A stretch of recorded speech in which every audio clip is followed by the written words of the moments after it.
Ruler School is brought to you by Odyssey Games, where you can go to We'll talk pre-order about it. upcoming Force of Will sets, ccgprimes.com for singles, Greens, I cut don't like supplies, green color identity. cardodoco.com for those rulers in the international market looking for product, the Ruler School Circuit Series now offering our 2024 Quarter 1 circuit kits, and our guest lecturer members, Fight Ramen. Class is in session. Hey there, rulers! Welcome back after a long week of Force of Will to your favorite ever live Force of Will podcast. It's Office Hours, featuring myself, DMO73, and I'm joined by Paul Reisman. How's it going, buddy? But Paul does indeed like toolboxes. Oh, sprinkle a little Exorcist Mage, sprinkle a little Solaria's Darkness, little Priscia's Big Shows. Yeah, it's good. Just boom, there you go. That's the deck. We are so glad you're here. Thank you all so much for being here. If you like what we're doing, want to consider supporting the channel, you can click that little join button down below. It is the easiest way to support us and get cool little things like these awesome emotes. Is Paul muted? Oh no. I know what I did. Well, he shouldn't be muted. Paul, talk. Oh, I know what I did wrong. I did the thing, Paul. I'm sorry. How about now, Paul? Try to to crash. There we go. Try one more time. There we go. Yeah. We did it. Hi, my name is Paul. I like toolboxes. The Paul ones does where like you toolboxes. open them and there's like little exorcist mages inside. And Yep. it says, hey, Yep. I might be meta relevant today. But if not, Yep. I'm still a really good tool. So keep me in the toolbox. Let's get some pandas in the chat for me falling asleep at the wheel and setting up the stream today properly. I did the thing badly. Yay. Hey, it's all good. It's we all okay, do. it's okay. We all do the thing badly. It's true. It's true. So today we are talking about the announcement of the GPs that got announced. We're going to kind of go into the details of those, as well as the pricing in behind them.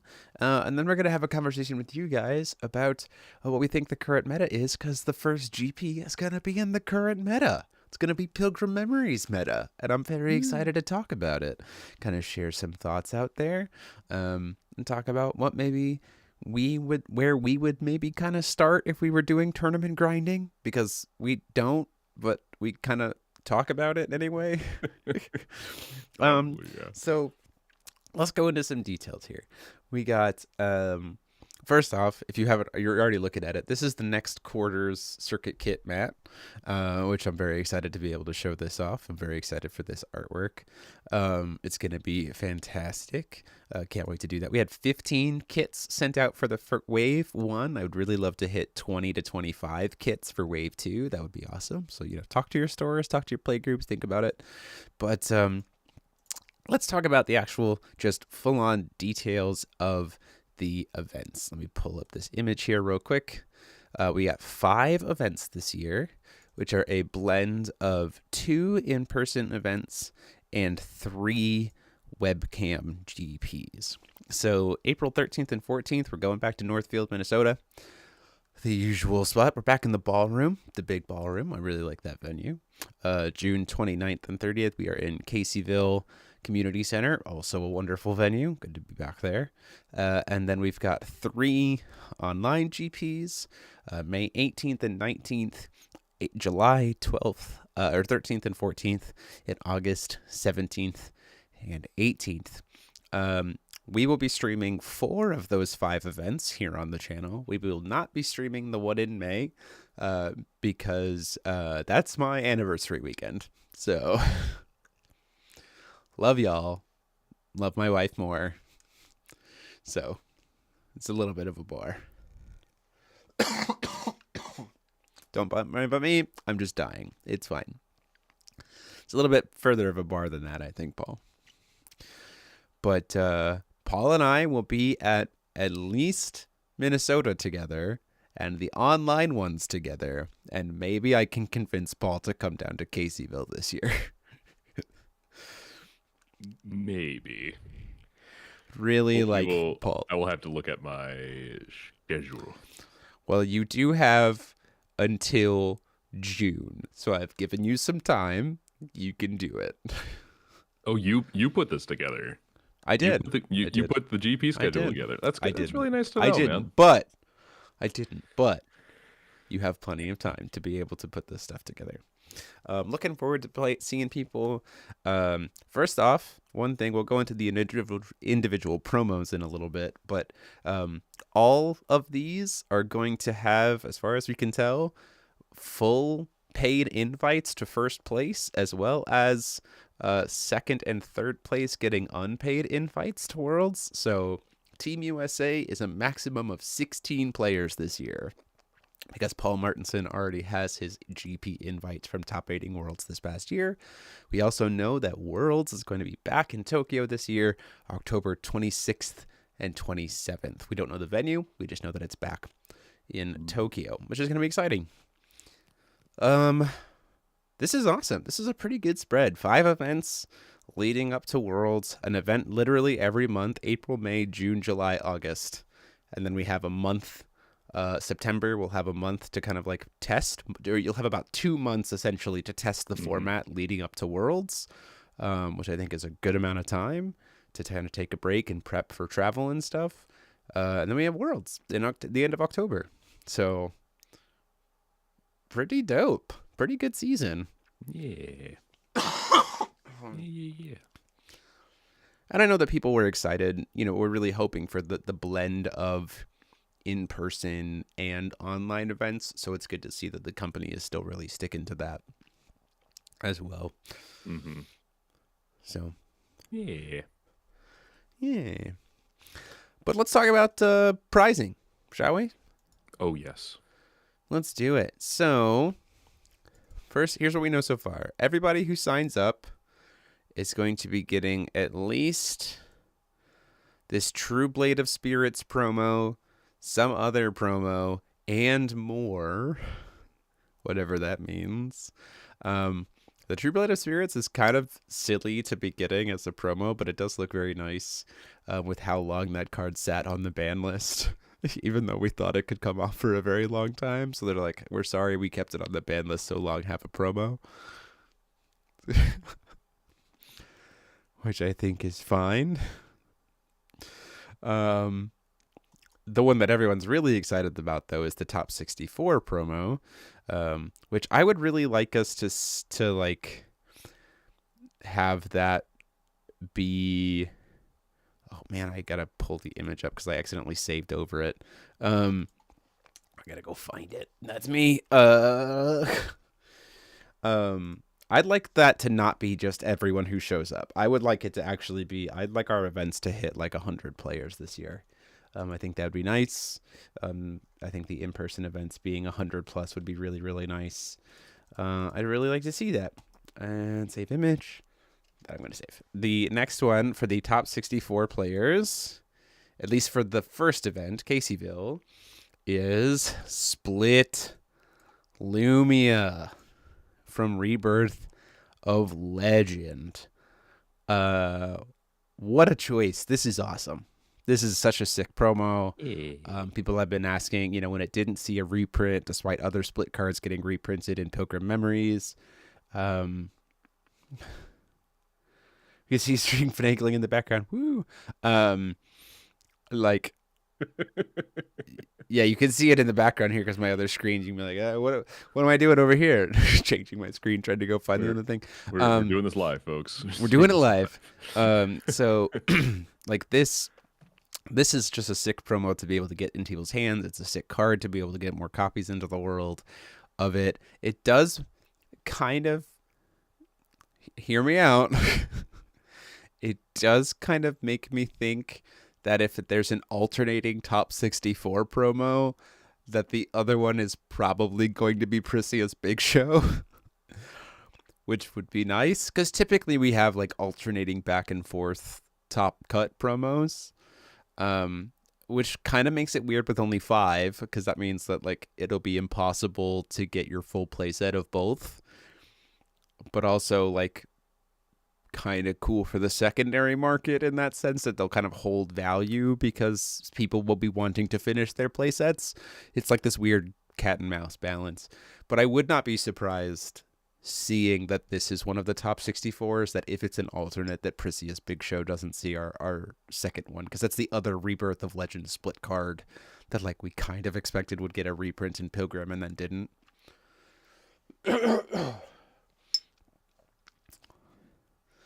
Jesse Juckle, this promo could be 35 to 45 each easy. Oh yeah, for sure.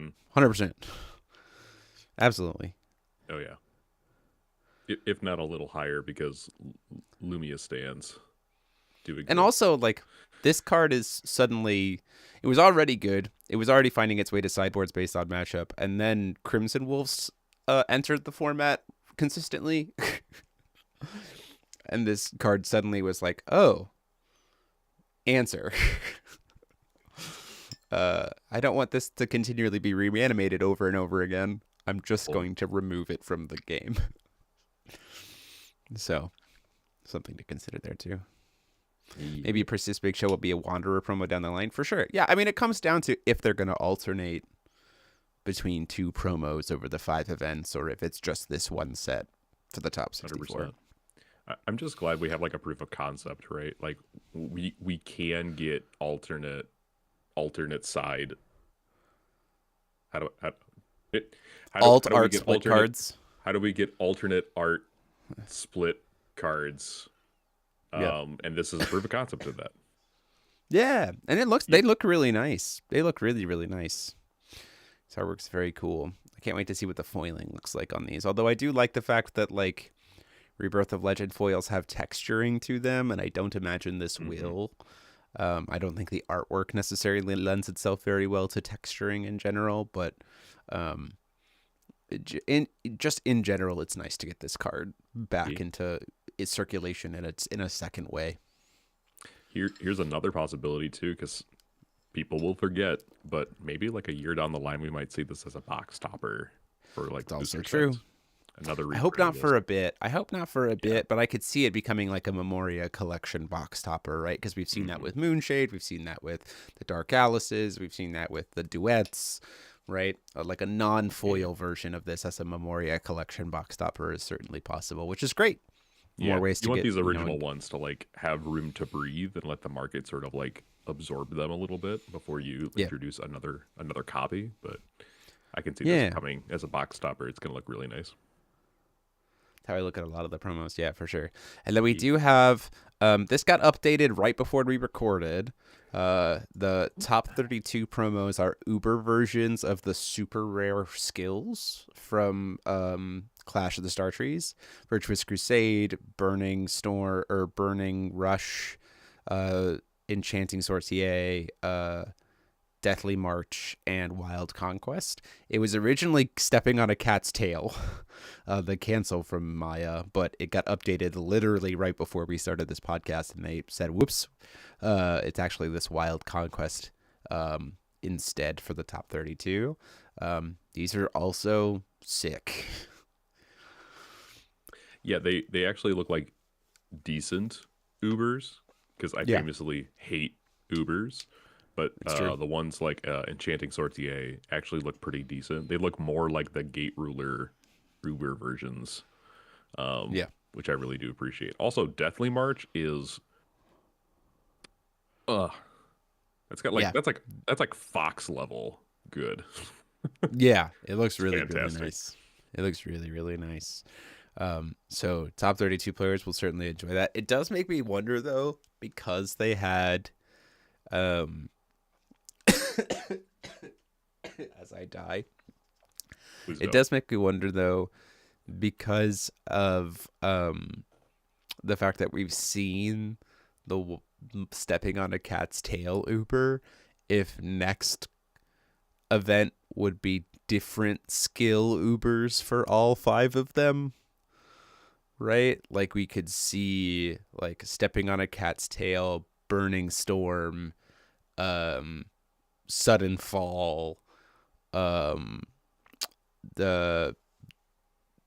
Super Bloom, and the like Virtuous Dive as Ubers. Like that's pure speculative and purely from the sense of we saw that they had an Uber artwork file for stepping on a cat's tail. So again, who knows? I would also be fine with those just being Wanderer League promos, right? Yeah, It's like for sure. just we have 5 GPs the next 5 months. Complete your collection, right? Yeah, I can see that. yeah, for Um, sure. yeah. And then lastly, we Uh, saw that. oh, real quick, chat. Which Yeah, is your favorite? Let us know in the chat. Which of these is your absolute favorite, and why is it not Virtuous Crusade? yeah. I mean, like, it's definitely Deathly March. I Yeah, think for me, yeah. It's for definitely sure. not Virtuous Crusade. Yeah, unless you're Jordan. If you're Jordan, it's Virtuous Crusade. It's Virtuous Crusade. Um. So, and then the top 8 prize card for this event is Stein, with the first, second, and third prize card being a gold, medal, silver Sieben, which I think is interesting. Interesting that it's different. Um, but I also kind of like that it's different because there's always this kind of thing about like if you get first, second, or third, the prize card has the top 3 prize card has been the same as the top 8. So then like you just like immediately move your top 8 promo because you just don't need it because you have the metal one. And now there's kind of like a no. I have a Sieben and I got a Stein. Like you get both. It just feels more kind of more Yeah, rewarding in that sense, which I think is 100%. cool. And I imagine we see a rotation of these. Like I wouldn't be surprised if like the next event is a different regalia and then like first, second, and third being like Lenneth for the metal prize card. Like the first, second, and third prize card rotating between Lenneth and Sieben based on the event, and then the 5 because here's the other thing too. There's 5 events. So if we do Sieben and Lenneth as your first, second, and thirds, then the other 5 can be the top 8 prize cards. Maya, Tina, Niklaus, Brandhart, and Stein. So you can have 5 different unique top 8 prize cards, and then the back and forth between Lenneth and Sieben, which I think would be really cool. That being said, if you are like all in on 7 stars, um, I just noticed that the top 8 cards are all the contracts. Yeah. Yep. So you have a chase ahead of you. Yeah, well, you could always just do what most of us have done with like fancy prize cards, where we just like keep one of that contract on the J ruler side, just in a separate sleeve to put on top of it, so we don't have to be de-sleeving. It's Cough, true. cough, my secret Uber Grim, so that I don't have to de-sleeve anything. Because boy howdy, unless people want to donate 3 secret Uber Grims, I am not going to be trying to hunt those down as much as I would like to. But if you want to donate it, you know who to call. Donate to the Help channel Jeremy. so it looks really good on stream. Help donate to make the most expensive deck in Forza will happen for Jeremy. Don't do that. Don't do that, Don't guys. Just actually. sell it We're instead. not asking. Yeah, sell it. Just sell it. It's okay. Um so that being said, the first event, we know that Trinity Cluster drops at I'm going to just bring up the Lumia again to kind of let that sit on screen for the rest of the night. We know that the first event is going to be a Pilgrim Memories cluster. It is not, Pilgrim Memories format. We will not have Thoth of the Trinity out yet by the time the first event rolls around. So that means that we are currently in 2 months of testing environment for April. So that being said, let's have a conversation about our thoughts about what the environment kind of looks like, questions to kind of ask as you go into what to do competitively testing wise, and kind of our thoughts about like what viability there is, And then we can kind of end that with a conversation about like what decks you and I think we would run, at least to Sure. like starting point of testing. Um, make the contracts what of the ones most stores didn't get. There's too much time to sit in my head on what's good and what's bad. Sorry, Holsheiser. Yeah. Um, Well, like knowing that Steven's here, right? We're gonna have a little bit of feedback, I'm sure. sure, Um, sure. so like I'm observing that we got a lot of really strong mid-range tools and a lot of strong control tools in Pilgrim Memories. Mm-hmm. We also saw huge erratas come down to limit the power of uh, hero cluster rulers with Moon Mm-hmm. Children and Sun Mm-hmm. Children. Um, the 7 stars stuff have always been kind of like Branhart has kind of fallen off now. It was a threat, but not so much anymore. It's still there, so you have to respect it, but it's not Yeah. nearly as powerful as it used to be. So I'm Yeah. thinking with replicants, you and I were talking about this a little bit beforehand, but probably Zeben to some degree will be there. Yeah. Um, to some degree. Um, I don't know. I don't know, buddy. I'm thinking Abdul. There Yeah. might be something there for Abdul. So for me, I think, um,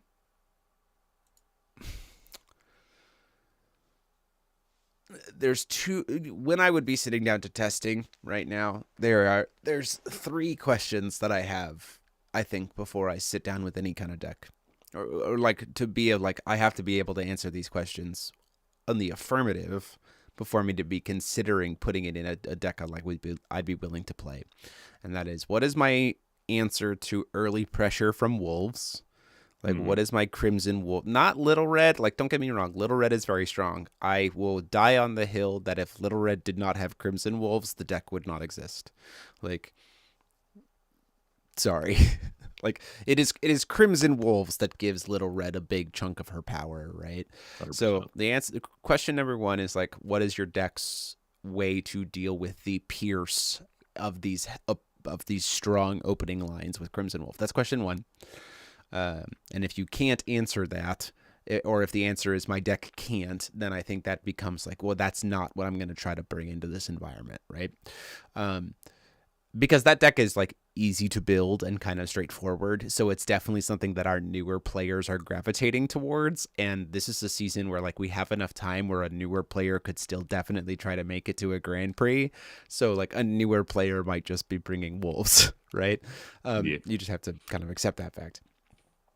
So that's question 1. Question 2 is Dark Tree, right? What is your life loss anti-Dark Tree package? And if your deck doesn't have one, then I think you have to reconsider and find room for it. Thankfully, that question's a little bit easier to answer because we have things like Electra that are just like pretty easy to slot in, or like Lucifers, which are pretty easy to slot in, and like other life loss tools that are not too bad. But you have to be considerate of that fact when you're deck building. And then the third thing is, does my deck have a blend of spells and activates? We are in an environment where having a flexibility of like being able to dodge cancels, being able to present threats and clear boards without having to worry about cancels, while also providing solid threats to be able to cancel stuff or overrule stuff. You need a good blend of those to be able to exist in this format, because you can get drowned out by some decks very easily that just cancel everything you play, right? Lumia Sherry is a deck, Lumia Christie is a deck, Bradlua is a deck, Reflect Refrain is a deck. Like there are cancel decks out there that'll just like drown you in card advantage, and then you're like, well, I can't resolve anything, so I guess we're done. So having a blend of like activates versus actual casts, I think, is important.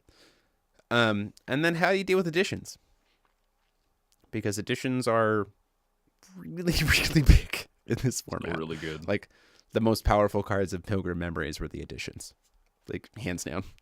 So you got to be able to kind of prepare for those things. Hmm. Robert Green gonna say Sherry 1.0 with Lumia is a really good deck. Foot Kaki at 3 with wolves, yeah, for sure. Hey, I would love a 3 Crimson Wolf Moon shirt. If someone wants to design it and make it for me, that'd be dope. Make it happen. Yeah, for sure. And so like with those questions in mind, I have some decks that I would gravitate towards, but I Sure. genuinely believe that there are a ton of decks out there that can answer all 4 of those questions positively, right? Order decks, we've still got a lot of good strong order decks. We've got Sun Moon Children decks are still pretty viable. Reflect Refrain is still really good. Kilo is still really good. You can still play into Hide to a certain extent because she has that same kind of blend of like activates versus automatics and the ability to mess with wolves and like those kinds of things, and you can play into it, like Dark Tree answer package. Like there's a lot, and some of that can be shorted by your sideboard slots or whatever. Like this is double Pandora combo that we saw from Steven Holsheiser. Like that deck doesn't really care about resolving spells, it just wants activate abilities so it can play into the cancel decks well. There's a lot of stuff that you can do in this environment, that which is part of the fun, right? Yeah. So in other words, your gauntlet is huge. Well, I think to some I think degree, the gauntlet right? itself. I think the gauntlet itself is pretty narrow. Actually, I think it's like. I think it's some kind of wolf deck, probably Seer wolf deck is probably kind of like step 1, or maybe like Snow White wolf is like step 1. Like some kind of wolf heavy focused deck is like step 1. Step 2 is Dark Tree. Step 3 is one of the Sherry X control builds, like whether it be Christie Sherry, whether that be Lumia Sherry, whether that be Lumia Christie, whatever it is, like one of the like Grim era. Like you just pick one of those because there's enough overlap between the 3 of them that there's enough overlap between all of those different green control decks that they all kind of play in the same vibe. So I think it's like 3 or 4 kind of slots that you have to fill, and if you can run your deck through those 4 slots, like 4 or 5 slots, I see you holding up a hand for 5, I'll concede 5. If you run your deck through those 5 slots, like that to me is a fair sized gauntlet to like put to the test. I don't think it has to be more than 5. I would just also consider like, hey, you might want to consider things on the outside a little bit. The thing about Force of Will that I've come to appreciate, right, is that the environment is always bigger than it seems. Yeah. To some degree. So I would throw in 1 or 2 in that you find yourself like after you've built everything and you started testing against those main 4 to 5 decks. Really look at are there decks that I just lose to from the Hero Cluster era? Yeah. Like, do I just lose Hyde? For sure. Right? Yeah. Because I mean, the right person brings Hyde. I mean, even Steven just brought Ragnarok to Foulfest and just rocked everybody, right? Yeah, so, for sure. So even one deck being represented with a good player can mean a lot. So just be aware of what works in your deck and what it might have trouble with, and maybe slam it against that too. Yeah. So I give it like 6 to 7.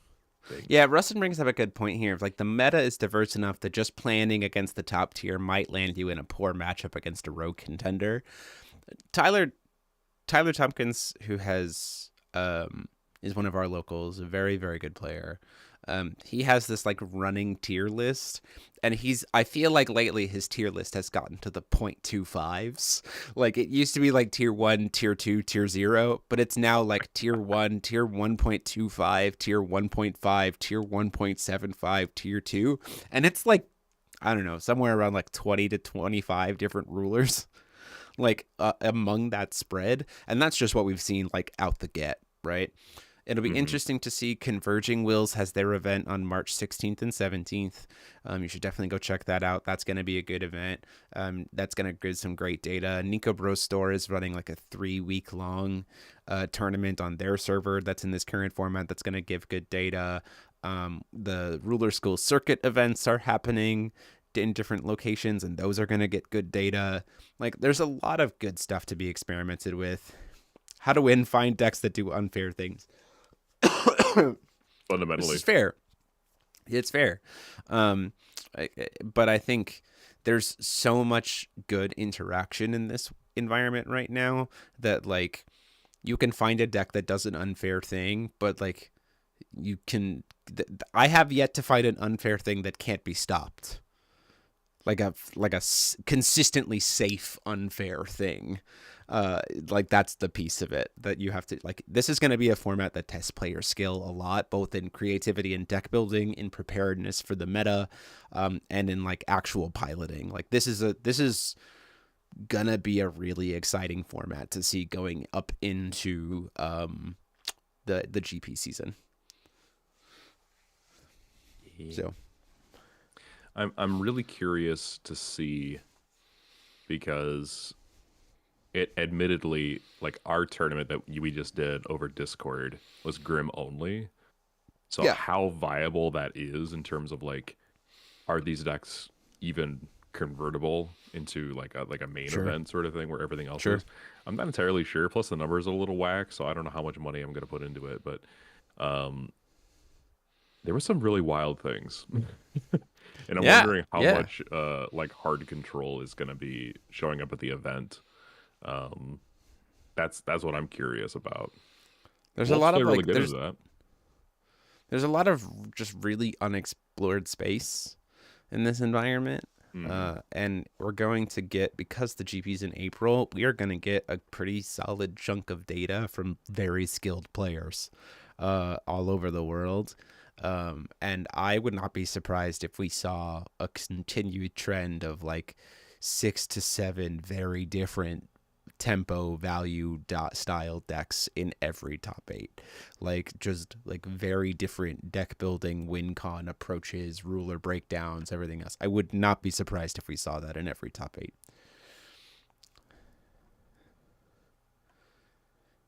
Weird play decks, turbo fog, hyper control. Yeah, Robert, those are my, yeah, you hit the kind of nail. I mean, those are the same kind of questions I said, right? You just got to be ready for those things as like your launching point. And if your deck hard stumbles to one of those three things, um you got to prepare for it on the board. Like, can your board help you enough, right? Is the big consideration. Um if I was building for the format right now, the thing that I would kind of be starting with, I'd be honestly starting at Grim Alice. I think that'd be my starting point. Step zero, don't play Reinhardt. Uh, um, like, I would be starting with Grim Alice. I think that deck has everything that I'm kind of talking about. Of, like, Hmm. it has an out to dark tree because it can play Electra comfortably. It has the card advantage at engine. It has the good blend of activates versus hard judgment from Alice versus contracting off of Grim, because we can get around cancels to instant speed searchable Tinkerbells to Cheshire Cats to life gain. Like, to me, it feels like a really good starting point in this environment, and it can play some really good solid interaction. So that would be kind of where I would start. I'm curious to hear where you guys in the chat would kind of be starting with it. Paul, what about you? Oh my gosh. Well, I think at this point, I would probably start probably chronologically and just think like, Sure. okay, is like what decks are viable right now? So maybe Falchion, and just sort of narrow it down from there. Falchion Control seems interesting to me. Institute and Electra can slot into the deck, I think, depending on how Sure. you want to build it, which feels pretty good. Um, I'd also be looking into Hide because there's a really good tool in Evil Elemental Uprising and Essence of Athena's Power in black as a good, like, Sure. just tech this in. And that hits a lot of just really decent stuff right now. Um, I'm not on the Reflect Refrain train personally, Sure, but sure, that's fair. fair. I'd be really interested in probably one of those two decks, or even just being the problem, right? Like just playing Zeben and saying like, okay, answer this, right? Yeah, Those are probably my top three, and I'm also really interested in Grim Alice because I think that that deck is not quite fully untapped yet. yeah, Um, for sure. yeah, I think that I don't there's think some it's. still some I think it space. has the capacity to convert. Yeah, Shimpo,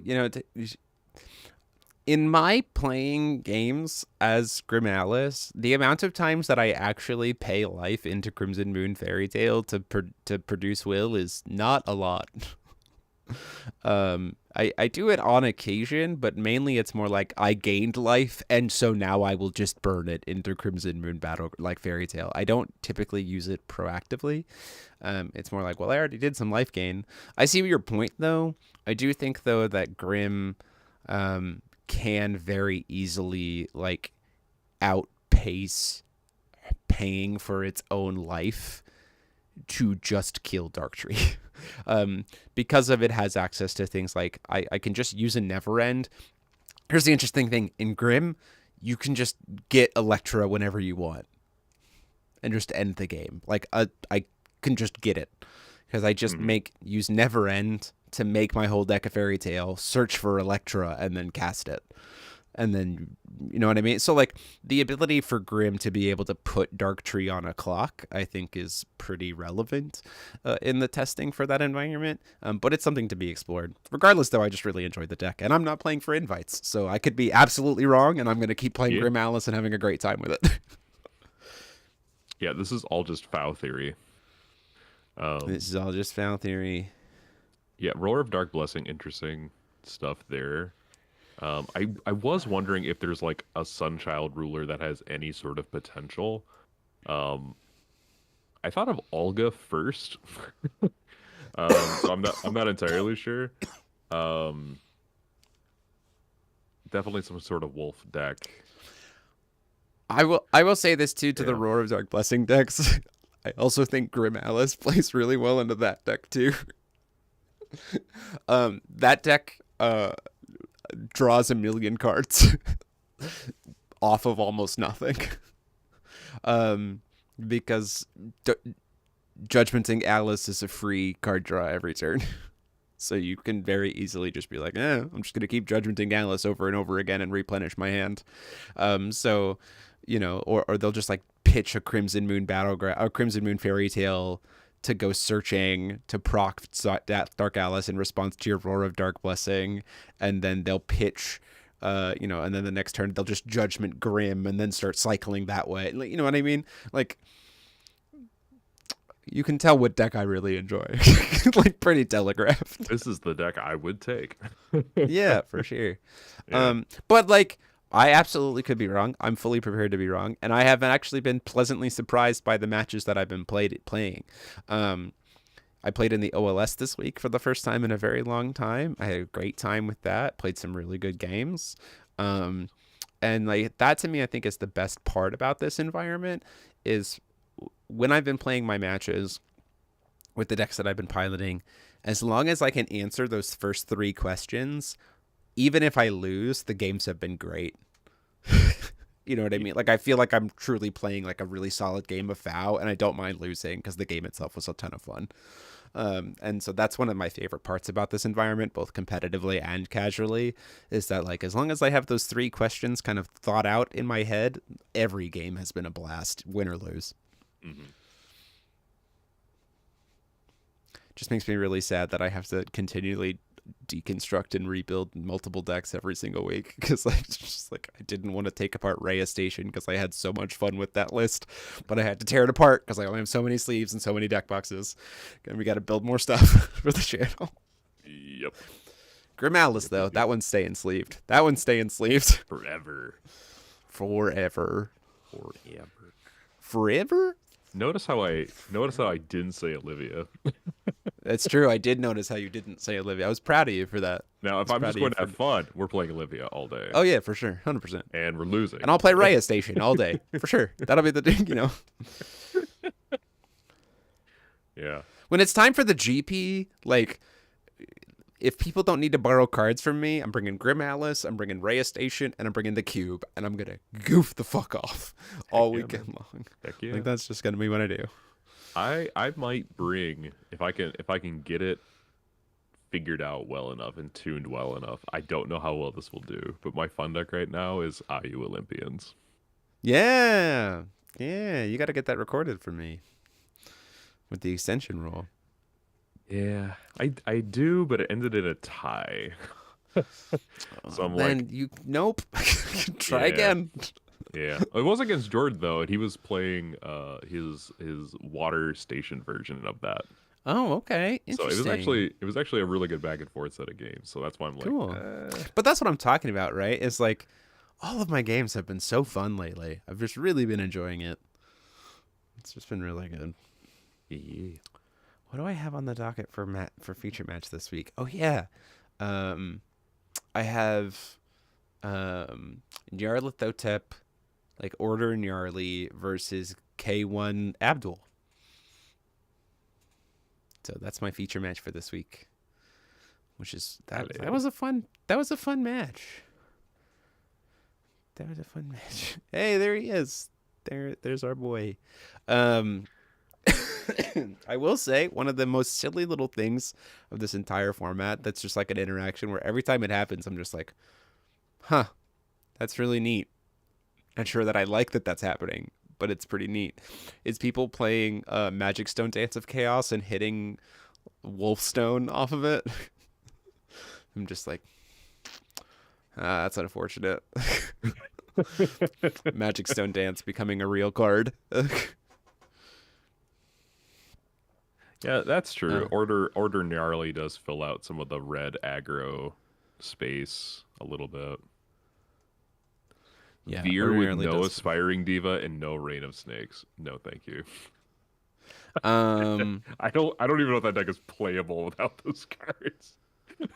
um, what's the quote meta decks? I mean, like, how long you got, Stranger Jank? We kind of identified like four questions, I should say, that you just have to be able to answer or consider answering as part of your decks, which is like, how are you dealing with hyper aggro wolf strats? Like, what's your out to hyper aggro piercing wolves? How do you kill Dark Tree? Like, with what is your game one answers to Dark Tree? Like, if you're playing competitively, you need to have a game one answer to that deck, because otherwise you'll just like you will lose game one just because they're Dark Tree and then cry, because it will take forever.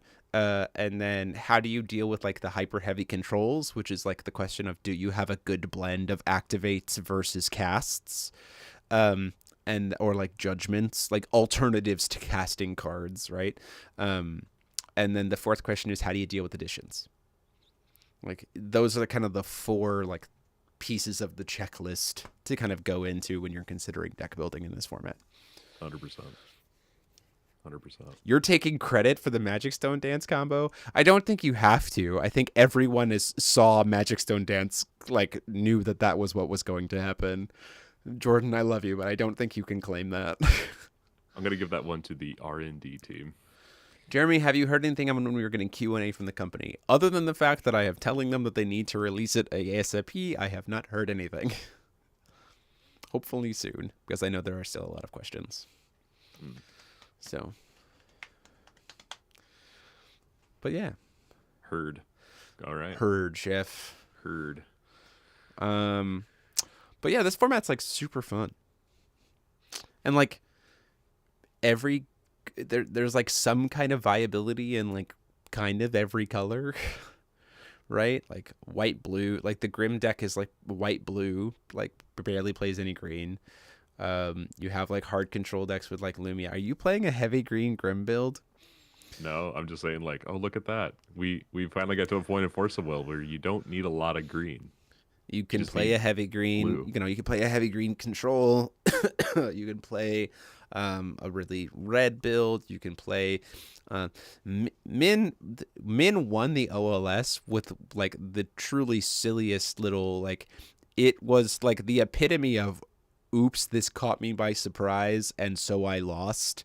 Uh, Dodgy Snow White combo build that freaking uh sideboard like ghost boarded me out of, it was Snow White Christie in game one, I'm pretty sure.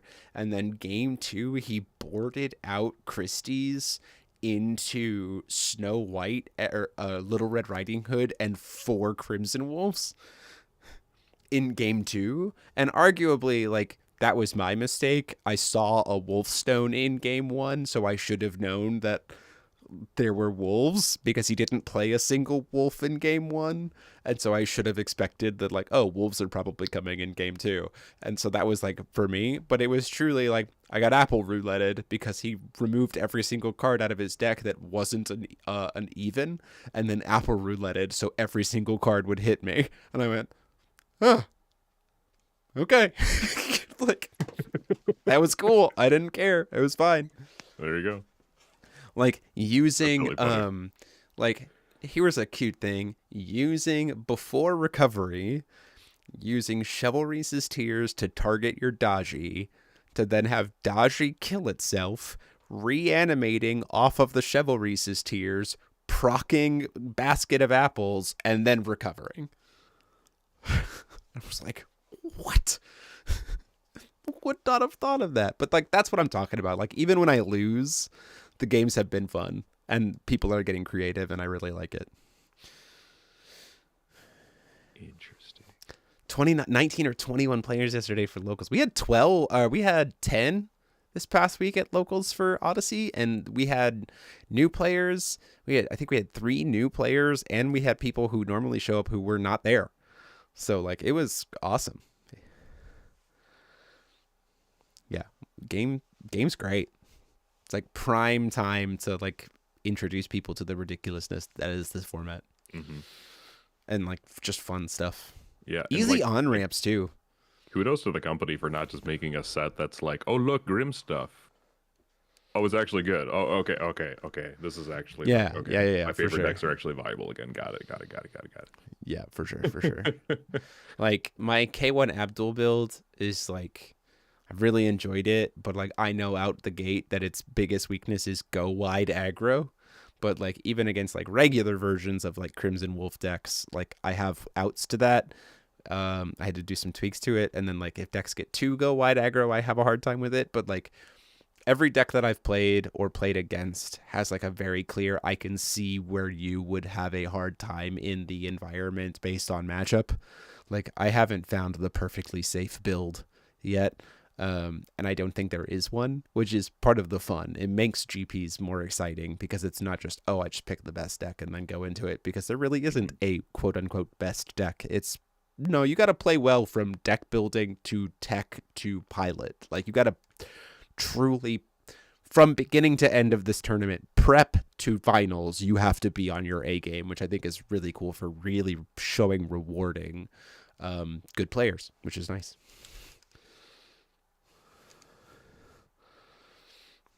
Yeah, no wallet fatigue. Yep, we have a full 3 months before, like end of April is when Thought of the Trinity is going to come out. So, yeah. Good stuff. Yeah. Paul, any closing thoughts for us? Not many. Other than like, I'm really excited for GP season because like I really do want to see what the community cooks. There's so many things where I'm like, I just don't have time or energy or enough play space to like actually test everything I want to test. And like I run into this every single format. I'm like, oh, these decks are so cool, and then I just never get there, or I'm like lagging behind. So like I'm really looking forward to like just seeing what you all cook up and put on stream for me to commentate. I'm gonna be very excited about that. I'm really hoping that there is a person out there who's like, I'm just gonna play IU. I don't care if I do well or not. I'm just gonna play it. Yeah. Let's go. The It's the ruler only singleton breakdowns are deck going to left. be the ruler breakdowns for this format are going to be wild. So weird. So weird. Yeah, It's it's going to be so strange exciting feeling though. like there's no one best deck. Oh yeah, Yeah. which is nice. It's I It's mean, nice. I feel like Force of Will has been that way for a while now. Like Oh at least sure, a I few would years, agree. handful of years, but I would agree. like the idea of like this feels solid, workable. I think it has a well-rounded group of matchups. Like just not having that, there is some anxiety in that, I would imagine, from the competitive standpoint, but also recognizing like I can maybe just skill out of it. Yeah, That's exciting and empowering for that folks. So yeah, that's what I mean in the sense of like this GP in Minnesota is going to be, I think, because we don't know what Trinity Cluster brings. Although with how the design, I'm excited for what Trinity Cluster brings. But like this to me truly feels like the GP, especially having so much time before the GP, where it's like player dedication and effort to be put in from research of the meta, deck building choice, meta call, tech choice, player skill, piloting. Like, it is going to be probably the most well rounded, like, rewarding result of a GP that we've had in a very, very, very long time, which is really, really exciting to me. So, yeah, yeah. cool. Well, housekeeping to kind of close things out. Yeah. Tomorrow, you get to see the first episode of um, Alice Cluster progression series between myself and Bremont. Later this week, if you are a member, you will get to see the second. We're going to Twilight Wanderer. We'll see how many reflect and refrains get pulled between me and Bremont, and with whether we even decide to use it if we get there. Feature match for this Wednesday is K1 Abdul versus Order Gnarly. So looking piloted by Tyler Tompkins. So be on the lookout for that. We will also have Paul's Reinhardt control, like his Bug Reinhardt control deck profile this week, as well as getting caught up on some of the other deck profiles that we need to do and the deck profiles from this week. Yeah, busy week here on the channel, and then back at it.